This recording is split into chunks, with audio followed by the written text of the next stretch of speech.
como trazer o Evangelho para o nosso dia a dia, ao ponto do Evangelho ser gestor da nossa vida, né?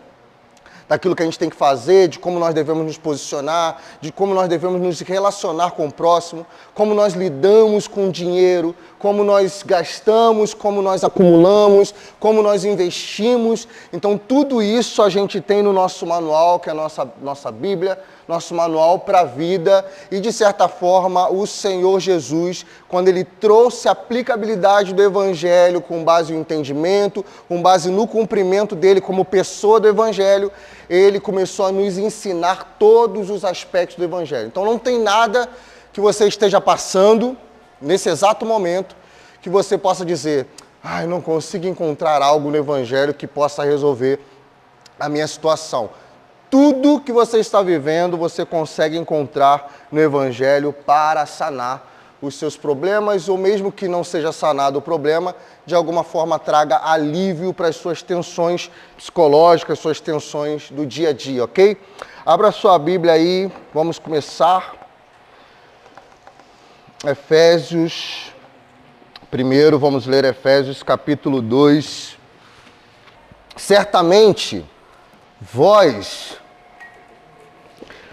estáveis mortos em vossos pecados e vossas transgressões, em que antes andastes de acordo com o curso deste mundo e conforme a vontade do príncipe da potestade do ar, desse espírito que opera nos filhos da desobediência. Também nestas coisas vivíamos nós antes nas paixões de nossa carne e de nossa mente, e éramos totalmente filhos da ira, como os demais. Mas Deus, que é rico em suas misericórdias, por seu grande amor com o qual nos amou, enquanto estávamos mortos em nossos pecados, nos deu vida junto com Cristo, e por sua graça Ele nos salvou, e tendo-nos ressuscitado com Ele, nos fez sentar com Ele nos céus mediante a Cristo. Na sua versão vai estar nas regiões celestiais. Nos fez assentar com Ele nas regiões celestiais, para manifestar o quê? Nas eras vindouras a grandeza da riqueza de sua graça e sua bondade, ao qual mostrou para conosco mediante a Jesus Cristo. O que eu acho interessante, a gente vai começar a introduzir essa palavra aqui, algo bem introdutório, né? A forma como Paulo ele começa a nos ensinar o Evangelho. Eu acho bastante interessante, você já deve ter ouvido falar, obviamente, não só aqui na igreja, como talvez em algum outro local, a definição de Evangelho, né? Que vai apontar para boas novas, né? Do latim, o Evangelium, né? Que aponta para boas novas, e isso, obviamente, acaba nos fazendo interpretar como boas notícias, né? Mesmo que sejam más notícias, mas acaba nos levando a boas notícias. A gente teve um bate-papo sobre isso, eu e Yuri, algumas semanas atrás, onde a gente estava conversando que a posição de quem está ouvindo acaba influenciando muito sobre essa perspectiva do Evangelho ser uma boa notícia ou uma má notícia. E a gente conversou um pouco sobre isso, mas eu quero trazer que Paulo ele começa a trazer esse Evangelho, e quando ele começa a narrar, parece ser uma má notícia.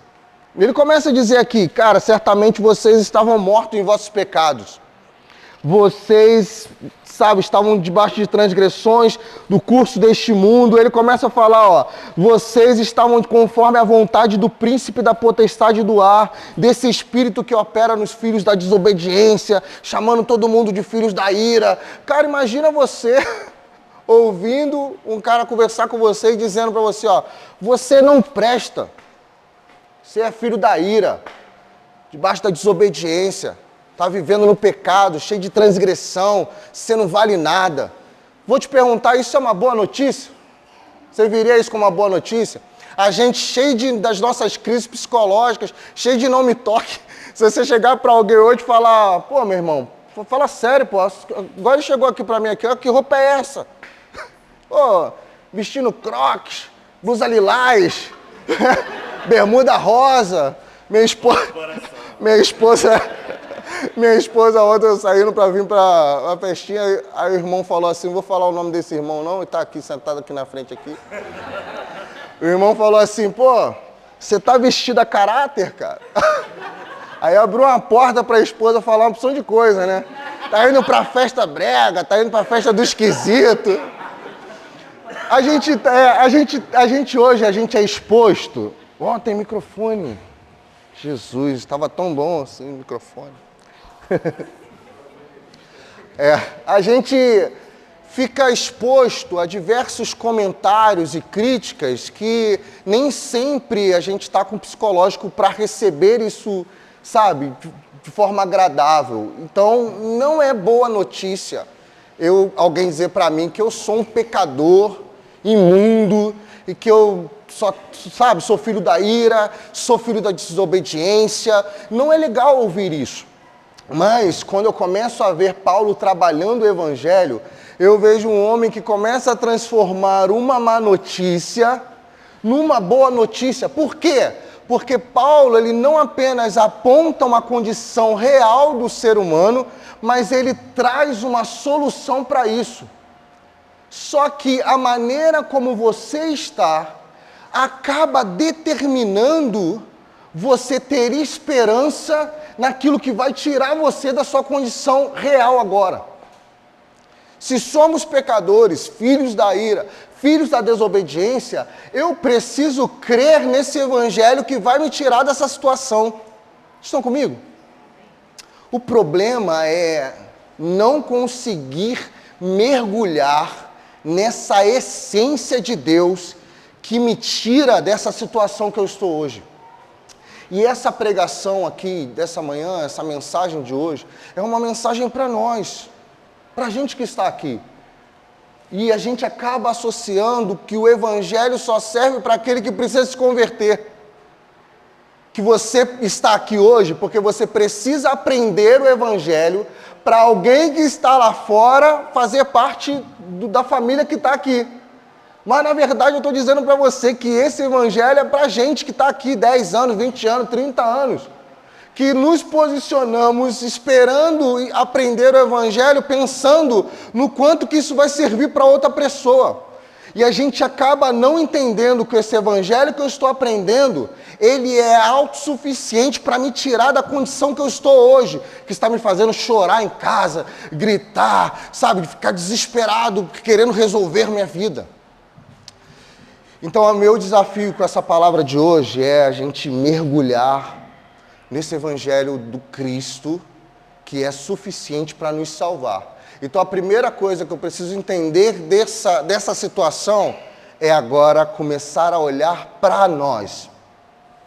Olhar para nós mesmos. Parar, sair dessa posição de receber algo e dar para alguém. Hoje a gente vai tratar a nossa vida. Hoje a gente acaba muitas das vezes alfinetando, né, a igreja e dizer, você só está aqui para receber e você só vem aqui para buscar. Não, hoje é um dia para isso. Hoje é um dia para você olhar para si, né? Olha para dentro de você, comece a pensar tudo que nós vamos falar aqui e deixe o Espírito ministrar você nessa manhã. Por mais que eu possa terminar a palavra daqui a 10 minutos, sempre coloca na sua mente hoje, aqui nessa manhã, eu vim para deixar o Espírito tratar o meu interior. Fazer dessa manhã uma manhã de quebrantamento, uma manhã de arrependimento, uma manhã onde eu vou olhar para o Evangelho que já é real, já está disponível e de alguma maneira ele pode ser acessado e nós vamos acessar isso hoje para a glória de Deus. Abre em Romanos capítulo 3, Romanos 3 a partir do versículo 9. Diz assim: então, o que? Obtivemos a supremacia, porque antes temos determinado que tanto judeus como gentios estão todos debaixo do pecado. Eu vou tentar ler aqui na versão que está mais parecida com a de vocês. Por quê? Somos nós mais excelentes? De maneira nenhuma. Porque já dantes demonstramos que tanto judeus como gregos todos estão debaixo do pecado. Como está escrito, não há o quê? Um justo, nenhum sequer. Não há ninguém que entenda, não há ninguém que busque a Deus. Todos o quê? Extraviaram e juntamente se fizeram inúteis. Não há quem faça o bem, não há nenhum só. Versículo 13. Quem pode ler para mim? A garganta deles é um sepulcro aberto. Enganam com a língua, debaixo dos seus lábios há veneno de serpente. Vamos lá, continua. Vamos até o versículo 23. A sua boca está cheia de maldição e amargura. Os seus pés se apressam para derramar sangue. Nos seus caminhos há destruição e miséria, e não conheceram o caminho da paz. Não possuem nenhum temor de Deus.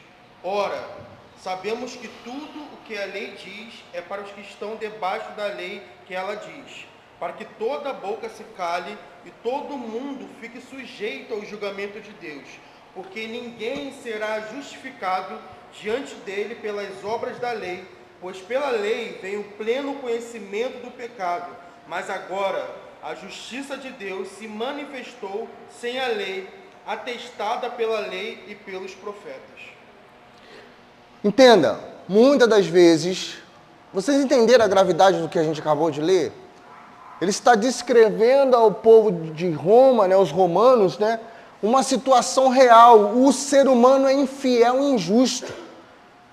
Então ele está dizendo aqui, está nos apontando que muitas das vezes nós cristãos, a gente tende a menosprezar a gravidade da nossa natureza. Eu não estou falando sobre aquilo que você faz, porque isso nos leva a pensar que se eu não estou cometendo atos pecaminosos no meu dia a dia, então eu estou bem. Mas ele está dizendo sobre a nossa condição por sermos humanos. É uma condição que não depende do que você faz, depende do que você é. Você nasceu e por ter nascido, você se torna pecador em sua natureza, por causa de toda a história, desde quando o Senhor colocou o homem aqui e ele se desconectou do seu propósito. Por causa dessa desconexão, essa natureza vem se estendendo até nós. Então, todo mundo que nasce precisa aprender, desde pequeno, que você não vale nada. Mas eu não fiz nada. Eu ainda não fiz nada. Então, mas você nasceu. E por ter nascido na condição que a terra se encontra hoje, necessitando de redenção, isso faz de você também um ser humano que precisa ser remido, precisa ser perdoado, precisa buscar um Salvador. Então o que eu quero dizer para você, já nessa manhã, já falando, fazendo igual Paulo, né? A gente vai falando das coisas mais para que depois a gente entenda a boa notícia do Evangelho. E nessa condição má que a gente está narrando aqui, todos pecaram e destituídos estão da glória de Deus. Romanos 3, 23 vai falar sobre isso. Todos, sem exceção, todos pecaram. Automaticamente já nascemos separados da glória. Se nascemos separados da glória, então eu preciso começar a buscar me aproximar disso. Mas, abre aí Isaías 64, versículo 6. Irmão, nessa manhã eu estou dizendo para você, para de achar que a sua condição não é tão ruim assim. Tá brabo. A gente acaba criando essas mensagens sabotadoras pra gente. A gente acorda de manhã, eu não tô tão ruim assim não, né? Tô bem, tenho ido à igreja, né? Tem gente pior que eu. Tô tranquilo. Não, então já tô dizendo pra você, ó. Não se ache bom o suficiente aos olhos de Deus. Todos são maus, todos pecaram e destituídos estão. E aí Isaías 64, 6, quem pode ler? Me ajuda aí. Ora, todos nós estamos na mesma condição do impuro. Todos os nossos atos de justiça se do vício e murchamos como folhas que morrem, e como o vento as nossas próprias iniquidades nos empurram para longe. Olha isso, gente. Você entendeu o que a gente acabou de ler? Ele está dizendo assim, ó, seus melhores esforços,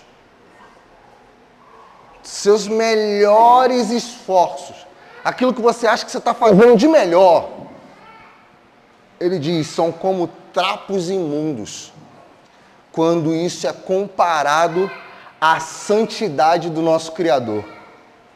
Você quer agradar um ser com alguns atos de justiça, que quando ele olha para si mesmo, ele vai dizer, você não chegou nem perto. Aquilo que você acha ser bom, e que está parecendo que está me agradando, na verdade eu ainda considero como um trapo imundo. Então, isso é para a gente começar a colocar o Criador no seu devido lugar e você, criação, no seu devido lugar. Cada um, e a gente começar a aceitar, olhar para nós e começar a aceitar quem nós somos. Então esse é o primeiro ponto dessa palavra. Porque quando você começar a reconhecer quem você é, você vai começar a gerar na sua alma um desespero por um Salvador. Vocês estão entendendo isso? Se eu sei quem eu sou, eu acordo todos os dias com a necessidade de ser salvo. Opa, então peraí, o evangelho não é só o pessoal lá fora que precisa ser salvo, não. Essa história de os perdidos, precisamos ir atrás dos perdidos. Irmão, já bato na mesa aqui, ó, os perdidos estão aqui dentro. Está todo mundo perdido. Quer trabalhar missões? Começa aqui, lá fora, para todo mundo. Por quê? Por que isso? Porque todos nós precisamos ter a consciência em nós, desesperada. Eu preciso de um Salvador. Eu preciso de alguém que de alguma maneira perdoe quem eu sou e os meus pensamentos. Então, essa dívida espiritual que automaticamente começa nessa narrativa aqui, parece impossível de ser paga, eu já começo a ver que dentro do Evangelho tem alguém que vai pagar essa dívida por nós. E aí eu queria que você abrisse em Mateus capítulo 18.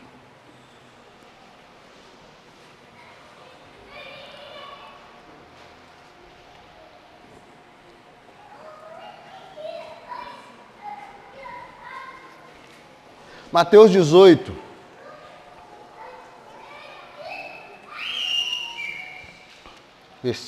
a partir do versículo 21.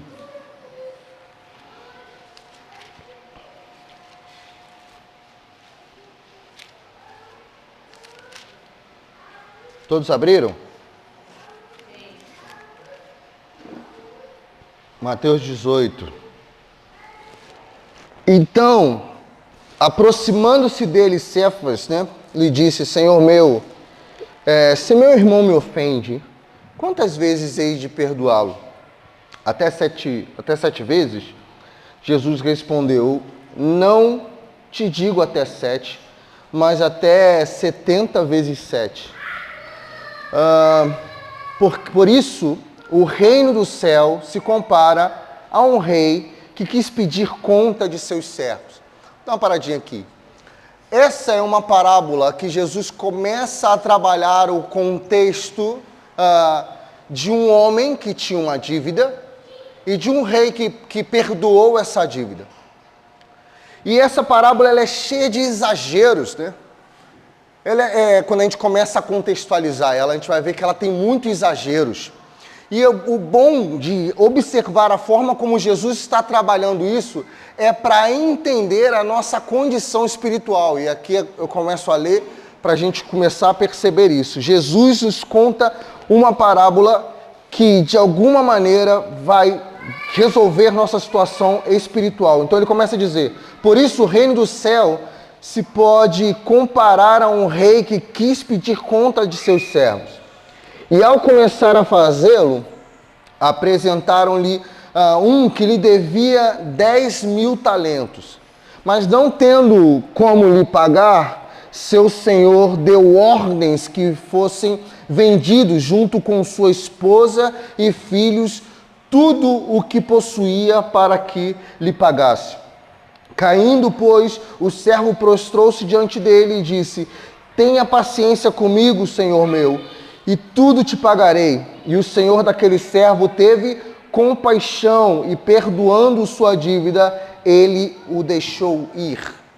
Aqui eu quero trabalhar, primeiramente, o contexto. Quando ele começa a dizer que aquele servo devia 10.000 talentos.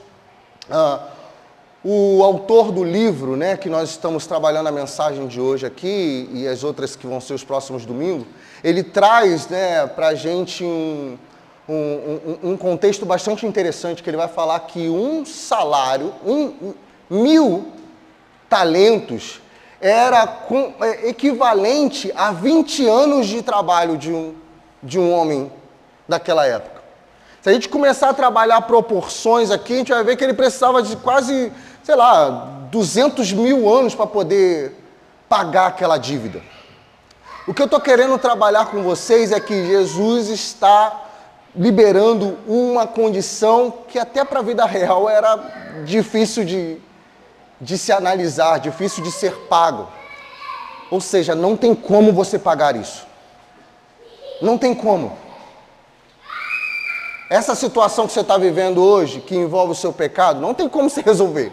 É o que Jesus está dizendo. Aquilo que vem se construindo, a partir do que o homem trouxe para si mesmo, como pecado, que agora está em nós, na nossa natureza carnal, ele está dizendo, cara, por mais que você tente, não tem como. Porém, pela misericórdia do rei, eu estou perdoando. Então Paulo, ele começa a trabalhar isso muito bem. Não tem a ver com suas obras de justiça. Não tem a ver com a lei. Tem a ver com crer que aquele que te chamou é suficiente e possui riquezas que são suficientes para tirar você dessa situação que você está agora. Então tudo o que ele está nos ensinando tem a ver na nossa posição de fé. O quanto que eu creio no Senhor, creio em quem Ele é, creio na posição que Ele está agora, creio naquilo que esse Evangelho, de certa forma, carrega. As riquezas insondáveis que esse Evangelho carrega, elas são suficientes para pagar qualquer tipo de dívida que nós temos. Amém. Qualquer tipo de dívida.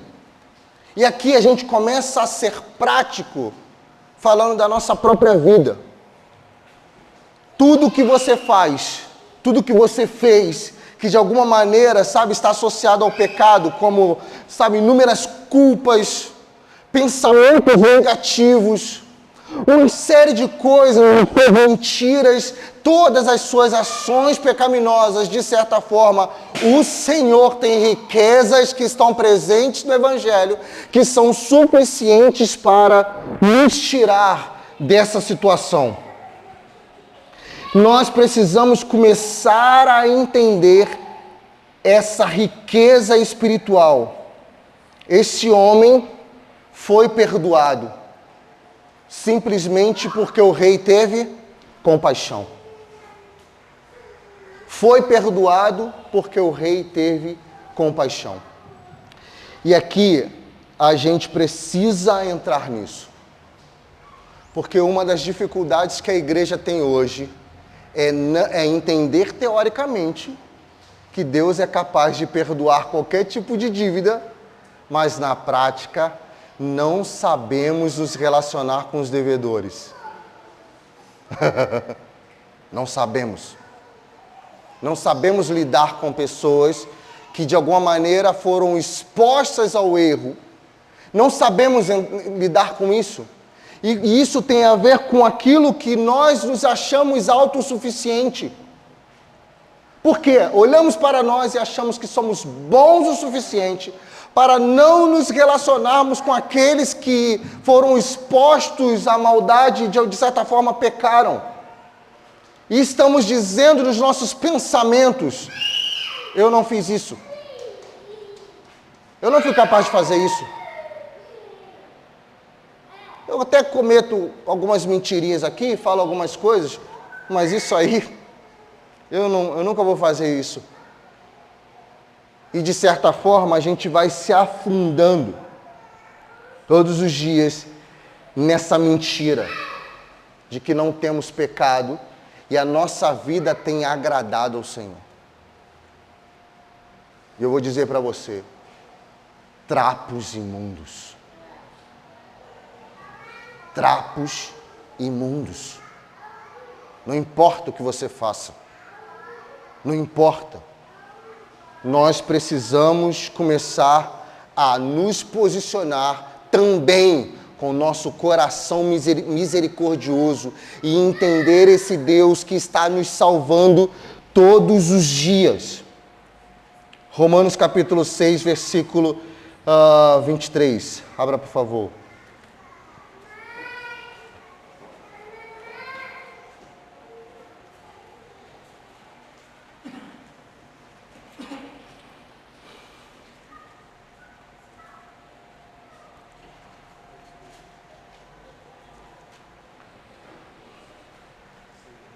Romanos 6, 23.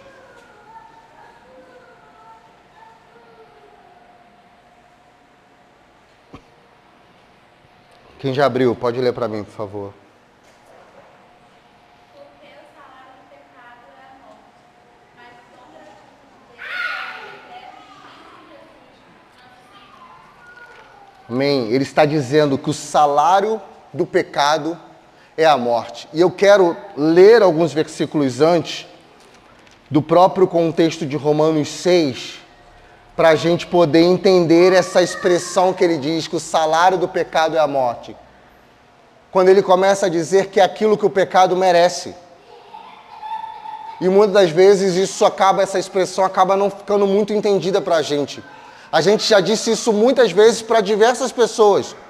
As pessoas estão pecando e estão dizendo, cuidado, o salário do pecado é a morte. Mas, na verdade, quando a gente começa a entender o contexto dessa expressão, está dizendo que quando você entende salário é o quê? É a recompensa que você ganha.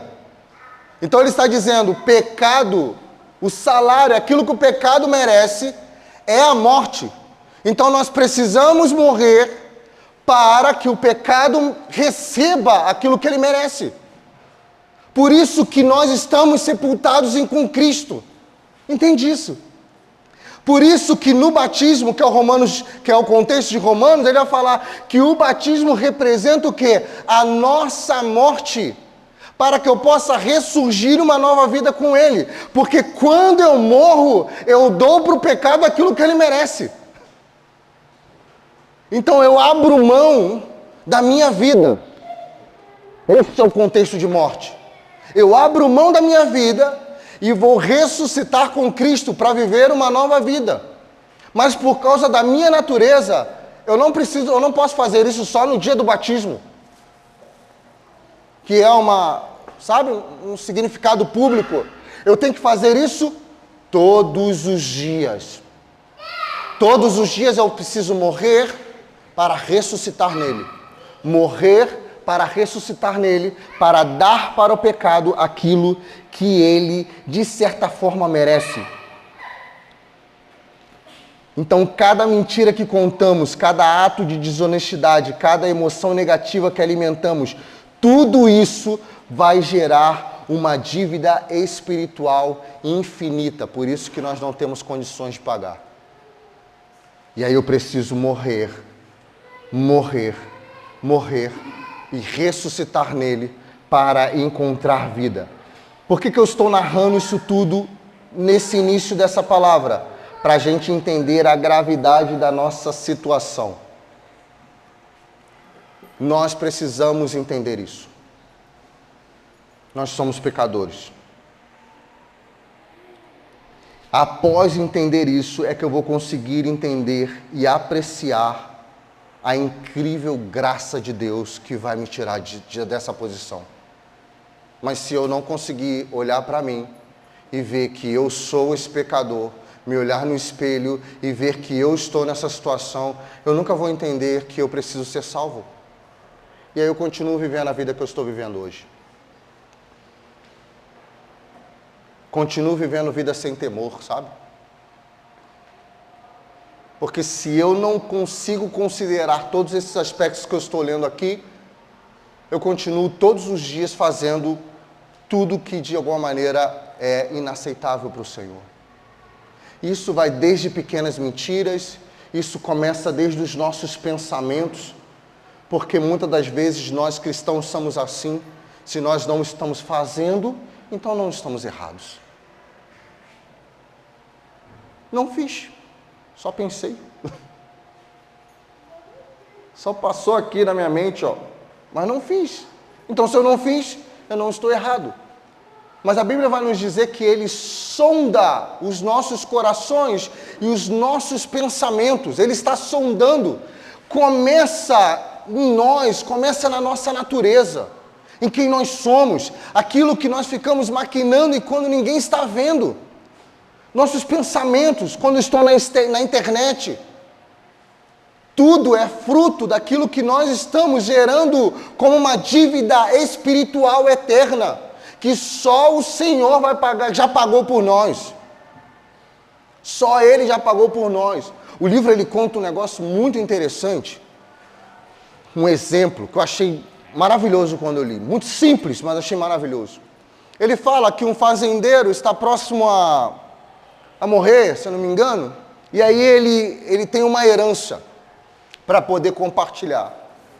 E aí essa herança, pelo livro, era equivalente a aproximadamente uns $50 mil, assim. E aí ele pega daquele dinheiro e ele vai e compartilha aquela herança com um escravo. Aquele escravo, depois de um tempo, precisa ser avisado de que aquele valor estava disponível no banco para ele. Passa mais um tempo, pelo que ele narrou, ele é avisado novamente, como se fosse o contexto de um homem que não estava ligando para aquilo que foi dado para ele. E aí, quando ele é notificado de que aquele valor, olha, cara, você tem $50 mil para você poder ir lá no banco e retirar. Aí ele diz, mas o que eu vou comprar com 50 centavos? Cara, mas que loucura é essa história? Mas ele vai dizer, é assim que nós somos no Evangelho. E eu achei isso muito interessante. Por que ele está falando isso? Porque muitas das vezes o Evangelho está apontando que nós temos uma riqueza que ela é preciosa, insondável, capaz de resolver todas as situações que nós estamos enfrentando hoje, mas por eu não ter entendimento do valor dessa riqueza, eu associo $50 mil com 50 centavos. O que eu vou fazer com isso? Então a minha falta de entendimento sobre a riqueza me faz me posicionar hoje como uma pessoa que não está precisando disso, mas já está disponível. Vocês estão comigo? Trazendo isso para a perspectiva nossa do Evangelho, o Senhor conquistou para nós uma riqueza que está disponível para nós, que é suficiente para nos tirar de tudo que nós estamos passando. Irmãos, entenda isso. Tudo, estou até evitando citar exemplos, porque tudo é tudo. Tudo é tudo.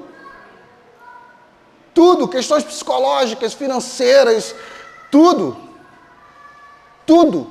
Não é uma promessa que eu estou te dando, de que Ele vai resolver sua vida e você vai ficar como Alice no País das Maravilhas. Não é isso que eu estou dizendo.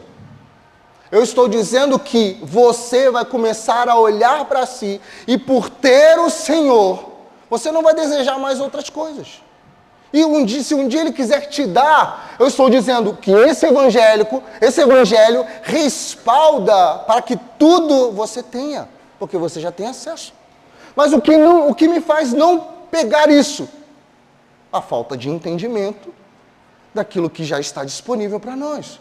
Então ele está dizendo, há riquezas, o versículo que nós acabamos de ler, de Efésios 2, ele nos posicionou nas regiões celestiais, bênçãos espirituais já estão disponíveis, por quê? Porque nós já fomos posicionados neste lugar. Há uma revelação que Paulo, ele começa a se sabe, ficar alegre quando ele entende, gente, eu entendi o mistério que estava oculto. Mas agora ele foi revelado e os meus olhos estão saltando para isso. Eu sei quem é Jesus. Sabe, gente, isso não é só uma frase.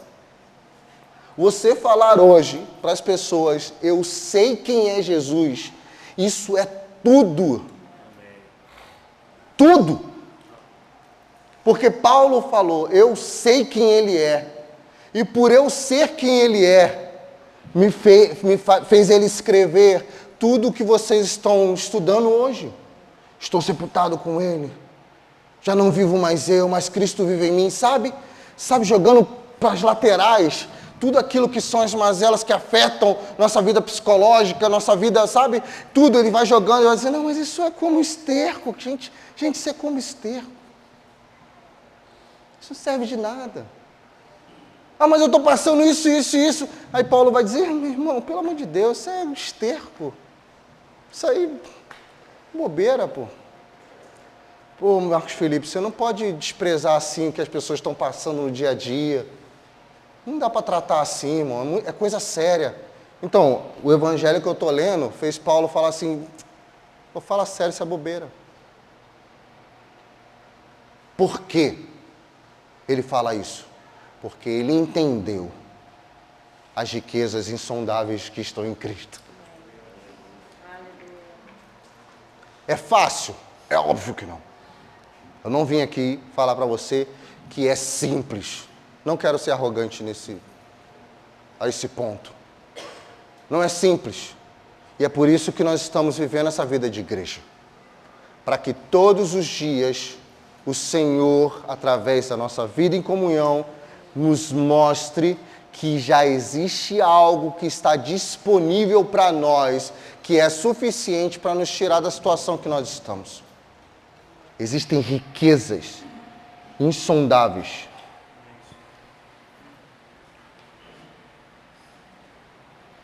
que nós temos acesso. Vamos lá. 1 Pedro, capítulo 1.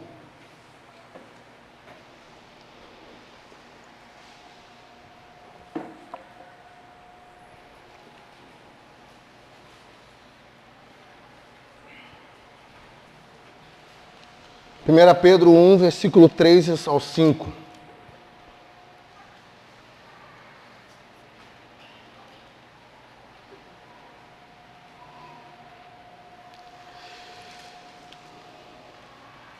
Quem pode ler para mim, irmãos?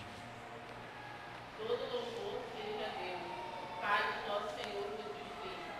Por sua grande misericórdia, Ele nos fez nascer de novo, no meio da ressurreição de Jesus Cristo dentre os mortos.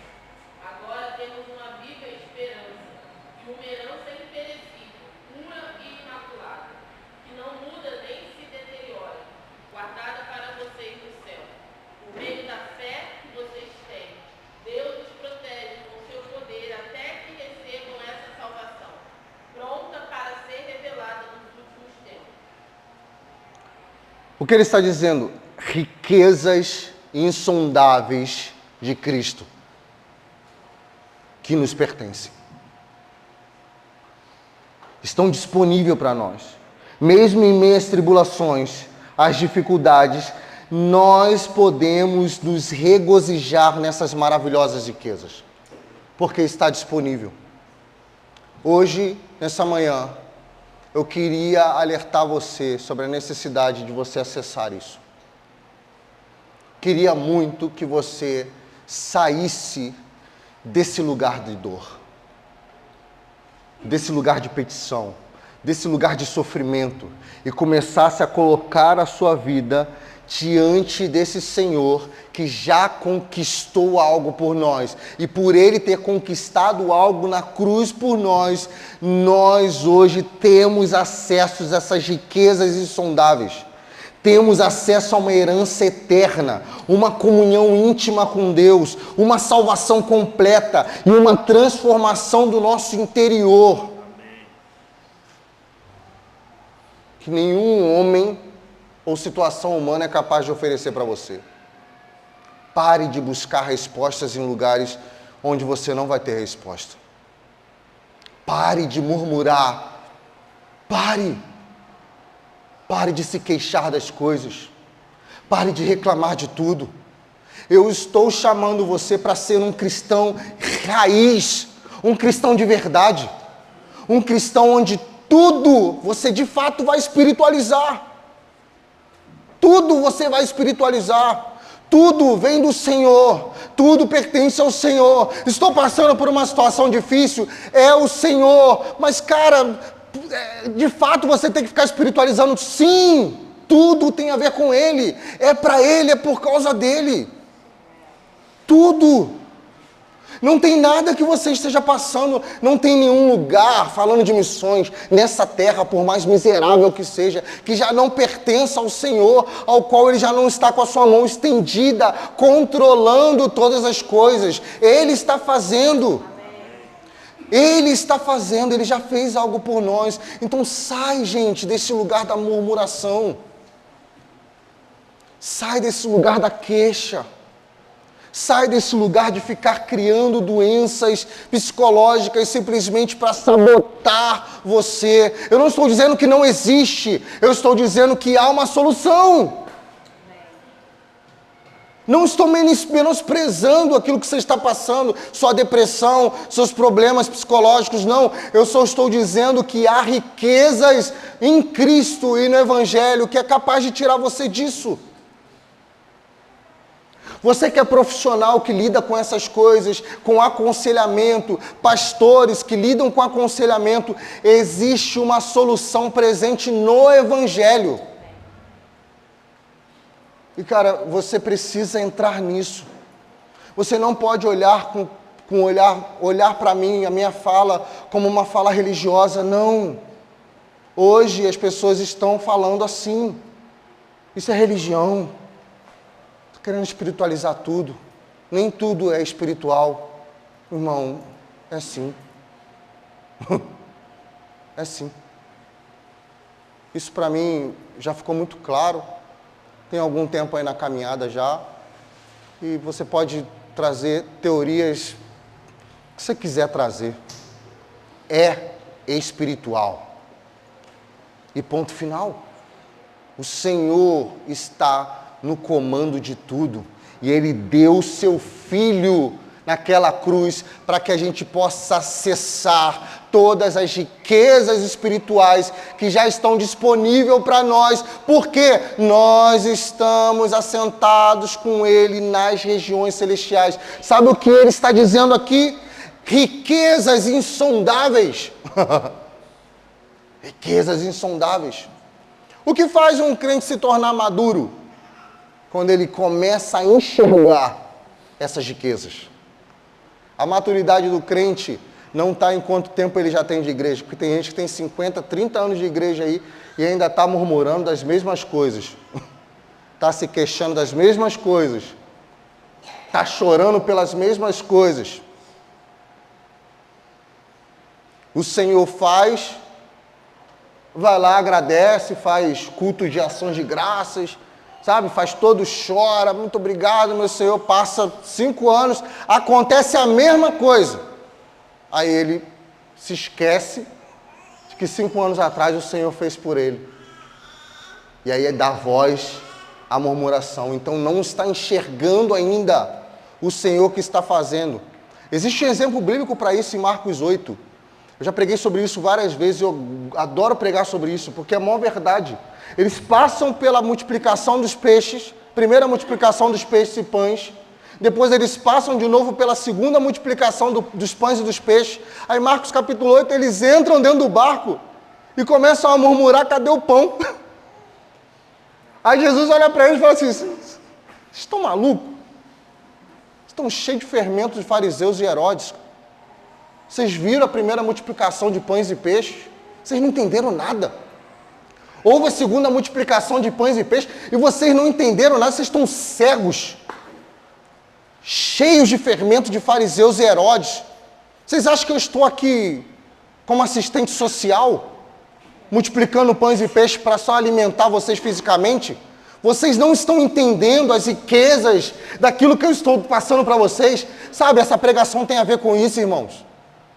Tudo que você está vendo hoje acontecendo, se você não espiritualizar, se você não colocar isso em Deus, você não vai ver o que Ele está fazendo. Você acha que tudo é pontual. Estou passando por um problema, eu oro para Ele resolver. Estou com uma dívida, eu oro para que Ele vá sarar minhas dívidas. Está difícil minha situação, eu me desvio daquilo que Ele me chamou para fazer outra coisa, porque eu não aguento ficar, sabe? É fácil isso? Não, não é fácil.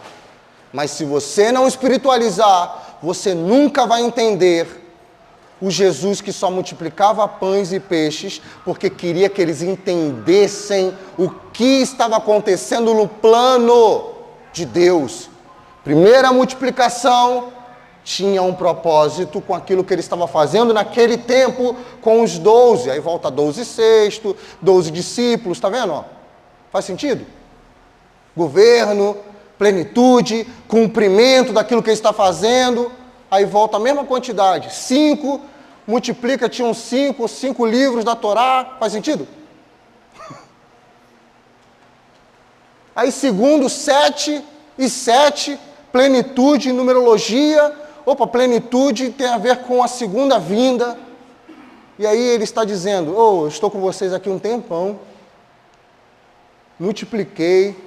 Vieram esses números todos, estou ensinando vocês os mistérios do reino e vocês ainda estão... É como se eu estivesse dizendo no barco, aí, multiplica a terceira vez aí, pô. Estou com fome. Não gastar um dinheirinho não. Pô, né? Só mais uma. Tem alguém trouxe pão aí, o cara que multiplica está aqui dentro, pô. Vai que ele multiplica a terceira vez, né? Agora é pouco, só tem 12 aqui, né? Pouquinho, se ele botar 24 pães aqui, já mata a fome. Porque a mente deles ainda estava pontual. E uma igreja madura é uma igreja que entende a essência daquilo que ele está fazendo no seu plano. E aí ele vai entender que nada que acontece na tua vida é por acaso, não. Não tem a ver com algo que acontece para ele resolver. Opa, aconteceu um negócio aqui, resolve aí. Entenda a essência. Entenda as riquezas do Evangelho, como ele está traçando o seu plano. Então, o meu desafio hoje com você é que você olhe para dentro de si, veja assim as tribulações todas que você está passando, todas as suas dificuldades, todos os seus problemas, mas entender esse amor do Cristo que é tão vasto, tão profundo, infinito, que supera todo o seu entendimento e faz você enxergar a beleza das riquezas insondáveis de Cristo. Eu quero orar com você. Eu quero dar um tempo para que você olhe para dentro de você, olhe para tudo que você já viveu, tudo que você está vivendo. Não busque somente uma oração para resolver o seu problema, mas busque a forma como você vai se encaixar nessa revelação dessa manhã. Como você vai se encaixar na percepção dessa riqueza que já está disponível para você. Como você vai entrar nisso? Como você vai se desvincular de tudo que você está passando, sabe? De tudo que você está enfrentando, todos os prazeres que você ainda está buscando. Todos os pecados que você ainda está cometendo e não há temor. Não há temor, você continua fazendo. Você vem para a igreja, a gente chora igual coitado. Mas chega para outra semana, a gente vai lá e faz a mesma coisa. A mesma coisa. Sem temor. Porque não entendemos ainda esse Cristo. Ainda não temos a dimensão de quem Ele é. Ainda não olhamos para nós e ainda não estamos nos enxergando.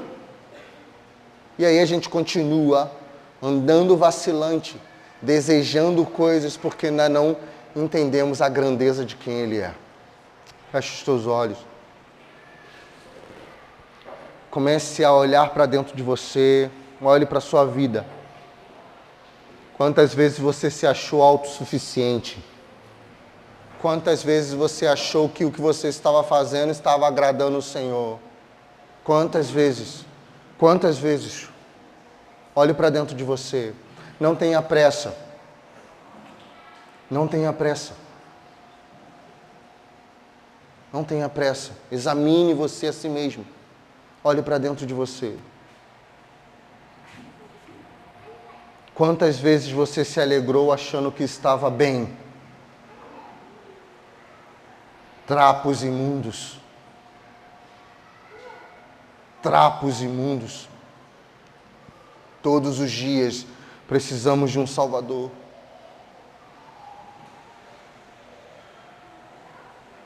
Todos os dias precisamos de um Salvador. Se revele para nós essa manhã, Jesus.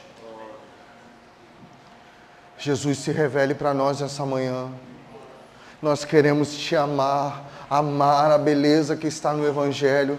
Não queremos apenas, ó Pai, resolver situações da nossa vida. Nós queremos te amar, amar as riquezas que estão no Evangelho. Nos ajude. Nos ajude a morrer para nós mesmos. Nos ajude a morrer para dar ao pecado aquilo que ele merece, a morte. Dar ao pecado aquilo que ele merece, o salário do pecado. Dar a ele aquilo que ele merece, a morte.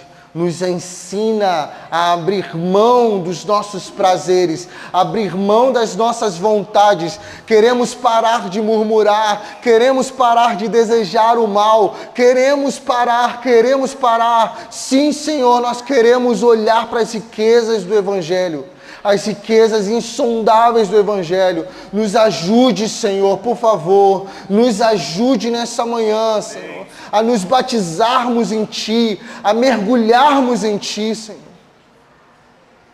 Pai, eu oro para que esses irmãos que estão aqui, Pai, se há algo neles, ó Pai, sonda o coração deles, se há coisas ocultas que andam fazendo, pensamentos ocultos, Senhor, por favor, Deus, ajude-os, ó Pai, a confessar, ajude-os a trazer à luz, Senhor, para que você possa revelar aquilo que já está disponível, riquezas do Evangelho, perdão, pagamento da dívida, ó Pai, que não será paga pelas forças humanas, pelo esforço humano, não será pago pelo esforço humano, será pago por Ti, aquele que tem compaixão. Nos ensina, Senhor, a ter um olhar de compaixão com o nosso próximo, para que a gente possa ajudar o nosso irmão a enfrentar as dívidas que eles estão acumulando, dívidas espirituais. Nós queremos amar os nossos irmãos que estão se sentindo devedores nesses dias. Senhor, quantas pessoas temos aqui que estão, ó Pai, se afastando do serviço da Tua casa, se afastando do serviço a Ti, porque estão afundando na culpa de não se acharem dignos, ó Pai, de se entregar, de não se acharem dignos de Te servir. Senhor, dá-nos olhos, ó Pai, para ver essas pessoas e abraçar esses irmãos. Nós queremos acolher esses irmãos, Senhor, fazer com que eles entendam que a correção não envolve um aspecto de vergonha, mas envolve um aspecto de esperança. Essa é a notícia boa do Evangelho. A notícia boa do Evangelho é que aquilo que você expõe é para trazê-los, ó Pai, para a glória e salvação. Judas foi exposto para que ele pudesse ter acesso à glória que estava em Ti. Ó Pai, nos mostra isso, Senhor, que muitas das vezes nossos pecados são expostos para que você possa revelar as riquezas do Seu Evangelho, aquilo que você é capaz de fazer. Pai, nos perdoa porque muitas das vezes nossos erros, ó Pai, estão afetando outros.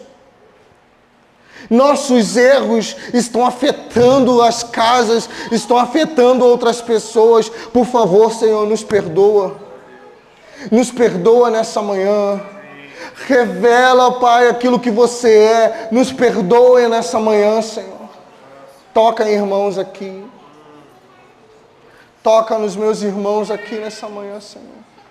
Eu quero insistir nisso. Toca nos meus irmãos aqui nessa manhã, Senhor.